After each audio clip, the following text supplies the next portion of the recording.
Ondas y éter.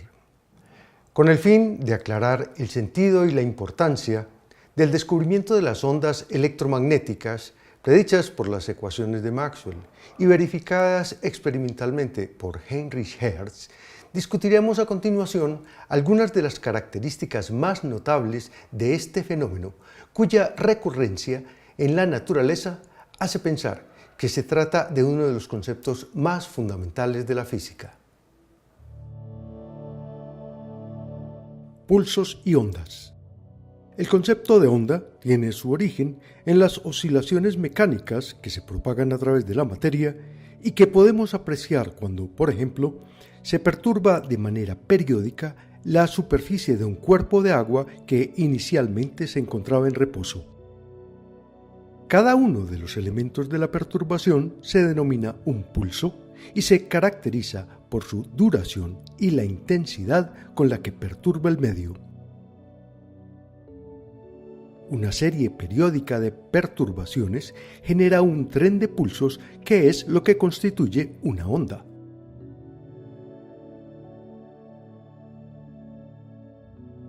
Período y frecuencia. Puesto que la onda como tal solo se genera si hay una perturbación periódica, el tiempo que transcurre entre dos perturbaciones consecutivas, que se denomina período, es una característica fundamental de las ondas. De manera recíproca, el número de perturbaciones producidas por unidad de tiempo se denomina frecuencia y es igual al inverso del período.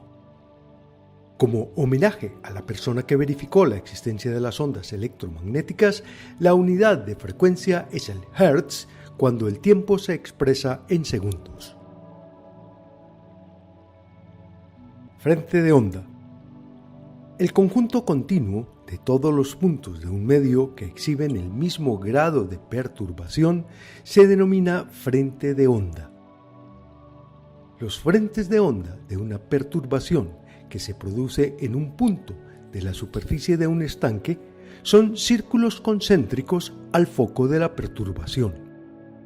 De manera similar, los frentes de onda que se generan por una perturbación en un punto del espacio se propagan como superficies esféricas concéntricas al foco de la perturbación. Rayo.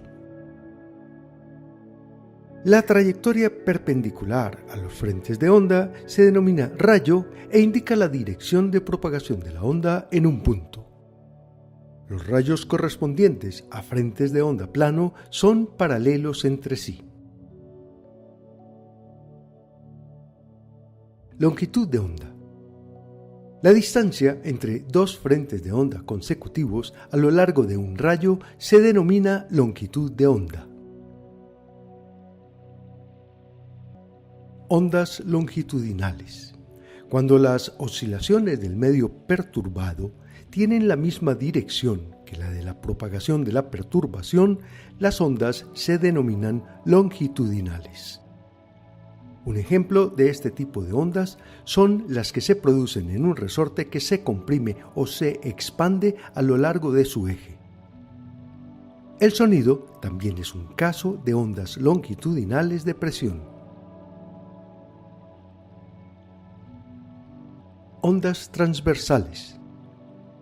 Cuando las oscilaciones del medio perturbado tienen una dirección perpendicular a la de la propagación de la perturbación, las ondas se denominan transversales. Las ondas que se propagan en una cuerda tensa, en la superficie del agua o en una membrana estirada son de este tipo.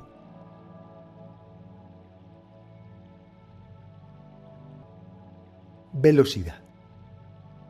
La velocidad con la que se propaga una perturbación mecánica depende de las características del medio en el que se propaga, como su rigidez, si es un medio sólido, o su tensión, si es un medio elástico.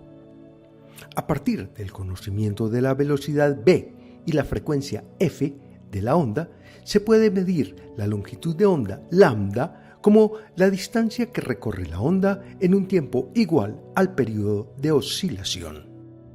De acuerdo con esta definición, en una dimensión todo par de puntos consecutivos que tengan el mismo grado de perturbación están separados por una distancia igual a la longitud de onda.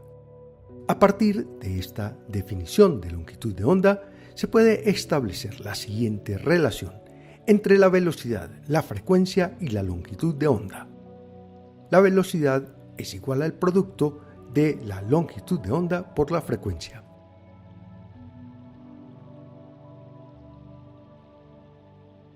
Funciones de onda.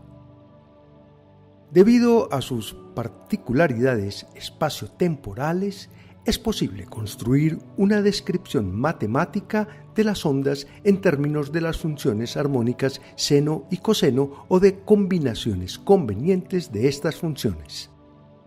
El argumento de estas funciones contiene información sobre el estado de la perturbación en un determinado momento y en un punto del espacio y se denomina la fase.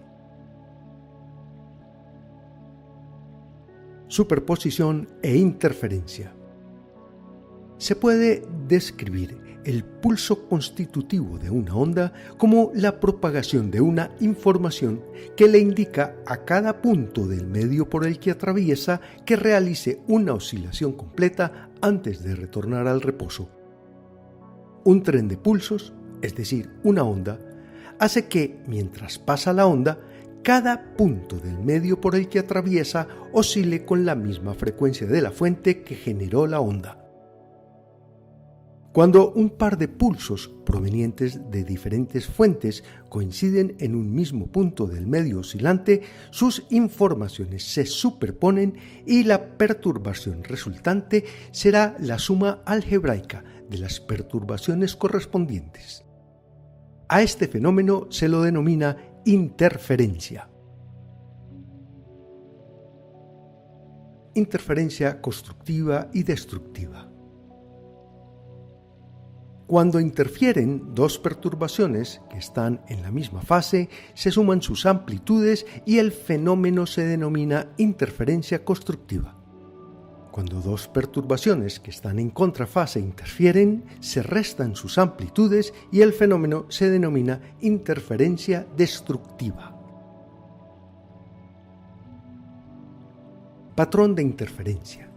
Cuando dos o más fuentes separadas y sincronizadas generan ondas con la misma frecuencia, se produce un patrón caracterizado por regiones donde las ondas siempre interfieren en contrafase que se denominan líneas nodales. De manera correspondiente, existen regiones donde las ondas siempre interfieren en fase y generan regiones denominadas líneas antinodales.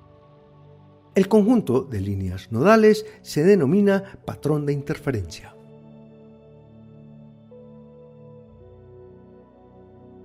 Difracción. Cuando un frente de onda incide sobre un obstáculo de estructura periódica, como una rejilla, por ejemplo, cada abertura de la rejilla se comporta como el foco de una nueva onda. La superposición de todas las ondas generadas de esta manera produce un patrón característico de líneas nodales que se denomina patrón de difracción. De acuerdo con lo que hemos visto, la difracción es una consecuencia de la superposición y la interferencia de las ondas.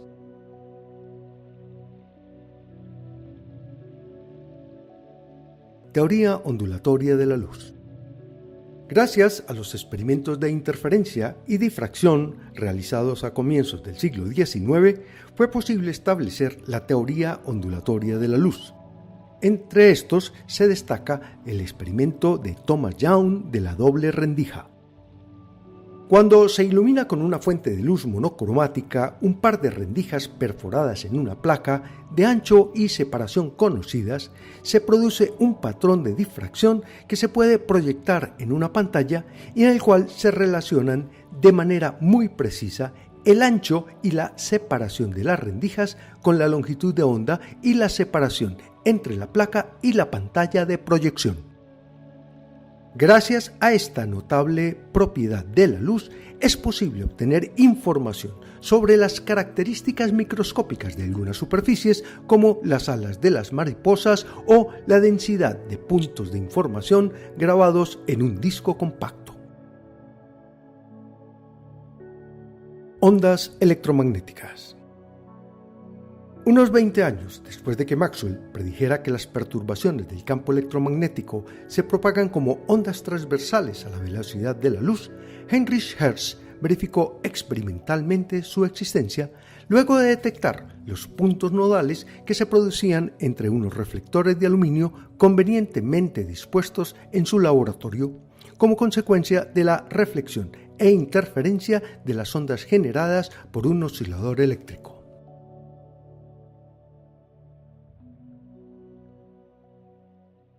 El descubrimiento de las ondas electromagnéticas constituye uno de los más grandes logros de la historia, pero también planteó uno de los más grandes enigmas.